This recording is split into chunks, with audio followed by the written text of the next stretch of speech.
اسے مانتی ہے دنیا،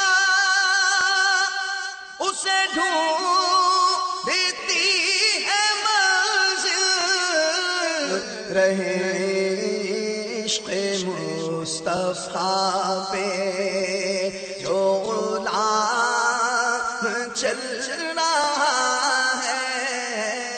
السلام علیکم ورحمۃ اللہ وبرکاتہ۔ وعلیکم السلام ورحمۃ اللہ وبرکاتہ۔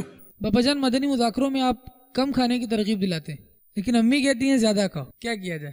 والدہ کو سمجھاؤ کہ میں اب طاقتور ہوتا جا رہا ہوں، اگر ہوتے جا رہے ہیں تو، کیونکہ میں بھی بہت کمزور تھا، پہلے وزن بھی کافی بڑھ گیا تھا۔ پھر جب آداب طعام نام نہیں رکھا تھا، کھانے پینے کے تعلق سے فیضان سنت کا باب لکھنے کی ترکیب بنی، تو اس میں کچھ بھوک کے فضائل بھی لکھنے بیٹا میں، پھر میرا ذہن بنا کہ یار وہ تو بہت مواد اس پہ مل سکتا ہے، تو چلو یہ الگ میں نے پھر اس کا باب بنا دیا، تو یوں ساتھ میں میرا بھی کچھ بہتر کام ہو گیا۔ دانتوں میں میرے خون آتا تھا، وہ چلا گیا، حالانکہ علاج بھی کرواتا تھا میں اس کے۔ پھر میرا بلڈ پریشر ہائی رہتا تھا، مستقل میں دوائیں کھاتا تھا بلڈ پریشر کی، اور میں مستقل دوائیں کھاتا تھا میرے ٹانگوں کے درد کی، اور یہ سب الحمدللہ بند ہو گئی میری۔ گھٹنوں کے درد، جوڑوں کے درد، یہ تقریباً حل ہو گئے۔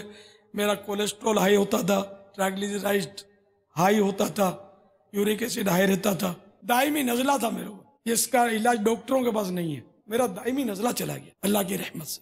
اب کبھی کبھار ہوتا ہے، اتنے فوائد ہیں کم کھانے میں، اور یہ آپ لوگوں کے لیے ایک رسالہ بھی میں نے مرتب کیا ہے۔ اب مسئلہ یہ ہے نا کہ موٹاپے کا علاج لکھا ہے آپ نے، تو جو موٹا نہیں ہے اس کو بھی تو پڑھنا ہے نا کہ موٹا ہو نہ جاؤں۔ سر بعض ایسے ہوتے ہیں جتنا بھی کھائیں نا یہ پتلے ہی رہتے ہیں، یہ سمجھتے ہیں اپنے کچھ نہیں ہوتا، ان کو جب ہوگا تو پوچھے گا بھی نہیں۔ اصل بابا بدن موٹا نہیں ہوتا، خون موٹا ہو جاتا ہے۔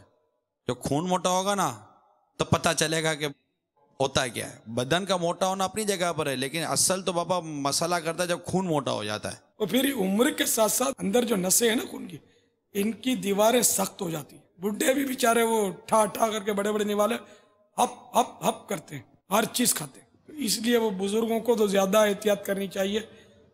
جب یہ جوان اسلامی بھائی آدھی روٹی پر آ گئے تو یہ کہے کو دو روٹیاں کھاتے ہیں، ان کو تو پاؤ روٹی کھانی چاہیے۔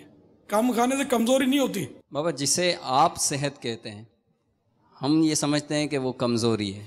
اچھا، اب یہ بتائیے کہ کوئی قلیل الغذا ہونا چاہتا ہے، یا کوئی ہے قلیل الغذا، اس کی غذا تھوڑی ہے، کھاتا ہی تھوڑا ہے وہ، لیکن وہ پھر بھی امراض کا شکار اگر رہتا ہے تو کیا اس کو کم کھانا نہیں آتا، یا اس میں بھی بے احتیاطیاں کرتا ہے وہ؟ آپ ظاہر کم کھانا بھی آنا چاہیے، اور چباتے تو نہیں ہے نا، وہ بیچارے بہت کم چباتے ہیں۔ چھوٹا نوالا کس کو بولتے ہیں، یہ تو میں کہوں کہ 100% کو نہیں آتا ہوگا تو شاید نہیں آتا ہوگا۔ موریشس کا پتہ چلا تو دن میں 5 بار کھاتے ہیں، تو یہ بھی کسی نے بتایا مجھے کہ وہاں ہارٹ اٹیک بہت ہوتے ہیں، 5 بار کھاتے ہیں تو ہوگا ہی نظر، اور بیمار بھی ہوتے ہیں بیچارے، اور مرتے بھی، ہارٹ فیل بھی ہوتے ہیں، بہت کچھ ہوتا ہے۔ واللہ تعالی اعلم ورسولہ اعلم عز وجل وصلی اللہ تعالی علیہ وآلہ وسلم۔ اسے مانتی ہے دنیا،